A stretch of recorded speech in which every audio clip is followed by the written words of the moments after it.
ខរកគ្មានប្រដូចឃើញហើយព្រឹកព្រួយលបលួយមេត្រីអ្នកត្រូវសំដំបងខំឲ្យភ្លេងទុកភ័យគេគិតស្រមៃតែស្រីមួយទេខ្វល់ណាំងនឹកណាំងប្រទាំងតាទុំជោគជុំ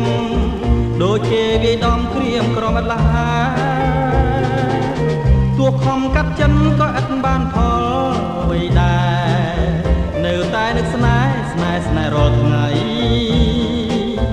តើធ្វើមិនដេញនឹងភ្លេងទាំងមានមុនស្នេហ៍ដូចដួងខែរះពេញរស្មីពេលញញឹមសងខឹមជាប់ក្នុងហារទេ